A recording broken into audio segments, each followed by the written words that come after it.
The year was 2003. The Rutherford area of Napa Valley had long been known for producing great red wines, but winemaker Tom Rinaldi had a hunch that the soil, terrain, and climate in Rutherford would actually produce spectacular Sauvignon Blanc. It certainly was a gamble, but it paid off in a huge way. The inaugural 2003 vintage of Provenance Sauvignon Blanc helped put Rutherford on the map for great Sauvignon Blanc, which is why it's one of 7 wines in the generous pour created by rebels, rule breakers, and game changers. I'm here at Provenance Vineyards with winemaker Trevor Durling, and we're in the Rutherford growing area. And if I think about Sauvignon Blanc, what jumps into my mind but Rutherford? So what do you think makes Rutherford special for Sauvignon Blanc? I think there are a couple of things that make Rutherford a really special growing region. One of which is the fact that it's a really wide part of the valley. There's incredible sun exposure here, and you have quite a bit of variation within the soil type, and there's a lot of different microclimates within the Rutherford appellation. Right where we are, it's the perfect microclimate for killer Sauvignon Blanc. What do you think, like from a descriptor point of view, Rutherford Sauvignon Blanc, what's typical?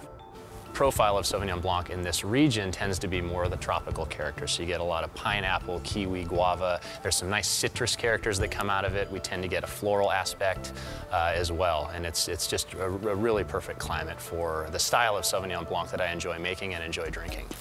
So I think it's time to taste the quintessential Sauvignon Blanc. And when I think about quintessential Sauvignon Blanc, I'm not just thinking about California or Rutherford, but I think in the world. Yeah. Sauvignon Blanc from this area, and Provenance in particular, is about as good as it gets. So let's taste. Thank you. Let's do it. The best time of the day. My favorite part of the day. Yeah. The aromatic profile of this wine, most certainly the tropical fruit thing punches right out. Absolutely. I definitely get a heavy dose of pineapple on this wine. I get some really nice grapefruit character, some honeydew melon, some orange blossom. There's a floral aspect to it also that I think is really, really nice.